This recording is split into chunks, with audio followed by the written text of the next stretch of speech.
मैं न भूल सकता उस कलवरी,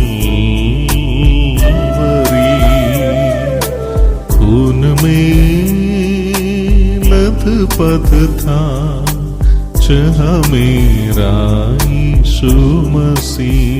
आप सभी को जय मसीह की। आराधनात्मक मनन के लिए आइए हम निकालेंगे निर्गमन का किताब 3 अध्याय 7 और 8। निर्गमन 3 का 7 और 8। फिर यहोवा ने कहा, मैंने अपने प्रजा के लोग जो मिस्र में हैं उनके दुख को निश्चय देखा, और उनकी जो चिल्लाहट परिश्रम कराने वालों के कारण होती है उसको भी मैंने सुना है, और उनकी पीड़ा पर मैंने चित्त लगाया। इसलिए अब मैं उतर आया हूँ कि उन्हें मिस्रियों के वश से छुड़ाऊं और उस देश से निकालकर एक अच्छे और बड़े देश में, जिसमें दूध और मधु की धारा बहती है, अर्थात कनानी, हित्ती, एमोरी, परिज्जी, हिब्बी और यबूसी लोगों के स्थान में पहुंचा। परमेश्वर के वचन के पढ़े जाने पर परमेश्वर आशीष दे। जिस परमेश्वर पर हम विश्वास करते हैं, परमेश्वर का गुण स्वभाव में से एक स्वभाव इस प्रकार है कि यह परमेश्वर ज्ञानातीत, जिसको हम अंग्रेजी में ट्रांसेंडेंट बोलते हैं। इसका मतलब परमेश्वर सृष्टि के परे है, परमेश्वर सृष्टि के बाहर, परमेश्वर सृष्टि से ऊंचे स्थान पर। तो परमेश्वर सृष्टि का सृष्टिकर्ता होते हुए वो सृष्टि के परे ज्ञानातीत परमेश्वर है। परंतु ज्ञानातीत परमेश्वर होते हुए भी उसी समय परमेश्वर अंतर्निहित परमेश्वर है, जिसको हम अंग्रेजी में इमेनेंट बोलते हैं। तो इसका मतलब बाइबल का परमेश्वर ज्ञानातीत और अंतर्निहित परमेश्वर है। इसीलिए यहाँ पर इजरायलियों के उस अवस्था के ऊपर वो चित्त लगाया, क्योंकि इजराइल परमेश्वर की प्रजा थी और उस समय वे मिस्र में थे, और उनके दुख को परमेश्वर निश्चय देखा, और उनके परिश्रम कराने वालों के कारण उनकी चिल्लाहट परमेश्वर के कानों में पड़ी, और उनके उस आवाज को परमेश्वर सुना और उनकी पीड़ा पर उसने चित्त लगाया। परमेश्वर ज्ञानातीत होते हुए, परमेश्वर सृष्टि के बाहर होते हुए, परमेश्वर सृष्टि अर्थात इजरायलियों के उस अवस्था के ऊपर सुधि दिखाने की आवश्यकता नहीं थी। लेकिन क्योंकि परमेश्वर केवल ज्ञानातीत नहीं है, वो अंतर्निहित भी है उसी समय, इसीलिए 8वीं आयत में हम क्या पढ़ते हैं, इसलिए अब मैं उतर आया हूं।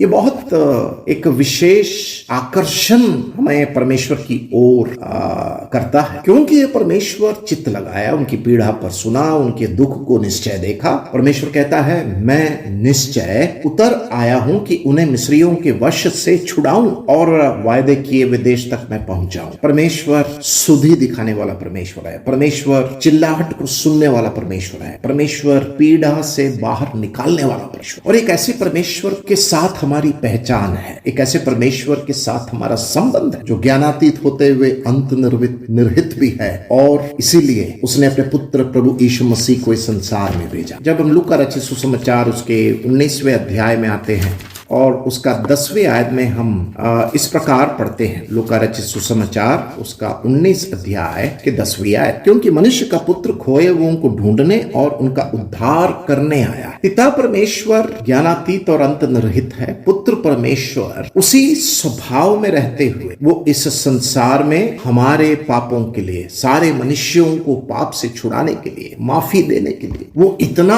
अंतर्निहित हो गया कि क्रूस की मृत्यु तक वो आज्ञाकारी रहा। अगर केवल ज्ञानातीत होता तो मैं और आप हमारे पाप में ही मर जाते, नाश हो जाते, क्योंकि पुत्र प्रभु यीशु मसीह वो भी अंतर्निहित होते हुए और उसके कारण वो इस संसार में उद्धार करने आया। मनुष्यों के बीच में अनुग्रह सच्चाई से परिपूर्ण होकर उसने डेरा किया। परमेश्वर को उसने मनुष्यों के सामने प्रकट किया। इसलिए प्रभु यीशु मसीह ने कहा, जिसने मुझे देखा उसने पिता को देखा। अनेकों अद्भुत कामों के द्वारा उसने परमेश्वर होने का प्रमाण दिया। उसी समय वो निष्पाप मनुष्य होने का भी उसने प्रमाण दिया। तो परमेश्वर ज्ञानातीत है, परमेश्वर अंतर्निहित है, और इसलिए यीशु मसीह उस क्रूस की मृत्यु तक आज्ञाकारी रहा और तीसरे दिन वो जीव। पवित्र आत्मा परमेश्वर प्रभु यीशु मसीह यूहन्ना रचित सुसमाचार उसके 14वें अध्याय और 16वें अध्याय में प्रभु यीशु मसीह ने उस पवित्र आत्मा जो सहायक के रूप में भेजेगा उसकी भविष्यवाणी उसने किया। उसने कहा कि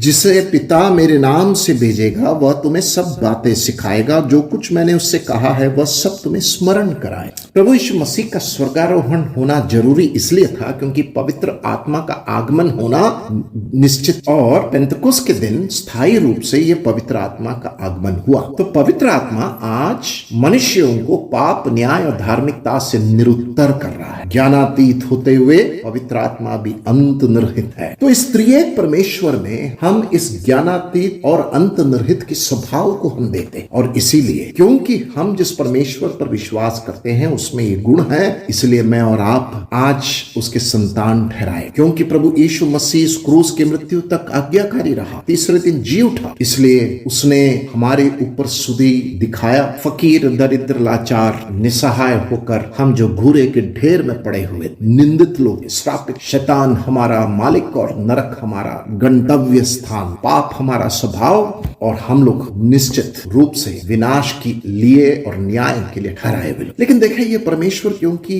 ज्ञानातीत होते हुए अंतर्निहित भी था, वो उसको उतर आने की आवश्यकता पड़ी। स्वर्ग में महिमा में अवस्था में उपस्थित हमारा प्रभु यीशु मसीह उस क्रूस की मृत्यु तक आज्ञाकारी रहा, क्योंकि उसने आपके ऊपर और मुझ पर और हम सबों के ऊपर उसने अपनी नजर को गड़ाकर, नाम से पुकारकर उसने हमें बुलाया। उसके अंतर्निहित होने की उस सीमा को जरा दिया। क्रूस पर जब था तो उसके बगल में लटका वो उस डाकू को उसने स्मरण, अंतिम क्षण में भी वो बचा रहा था, पुकारने वाले की पुकार को सुन रहा और उसको स्वर्ग लोक पहुंचाने का वादा। इसलिए यीशु मसीह ने उससे कहा, आज ही तू मेरे साथ स्वर्ग लोक। आइए हम परमेश्वर की आराधना करें, हमारे मन को, आत्मा, हमारे विचारों को परमेश्वर की ओर केंद्रित करते हुए प्रभु यीशु मसीह की ओर अपने नजरों को हमारे गीतों के, वचन के पढ़े जाने, हृदय से निकलने वाली स्तुति बलिदान को त्रिएक परमेश्वर के नाम से उस वेदी के सामने आइए हम चढ़ाएं और परमेश्वर की आराधना आत्मा और सच्चाई से परमेश्वर की। जिसकी आज्ञा में आंधी शांत हुई, जिसकी वाणी में अंधे देख लिए, उस महान प्रभु अपनी जान को मेरे खातिर कुर्बान किया। जिसकी आज्ञा में आंधी शांत हुई, जिसकी वाणी में अंधे देख लिए, उस महान प्रभु अपनी जान को मेरे खातिर कुर्बान किया। मैं न भूल सकता उस कलवरी, खून में लथपथ था जहां मेरा यीशु मसीह।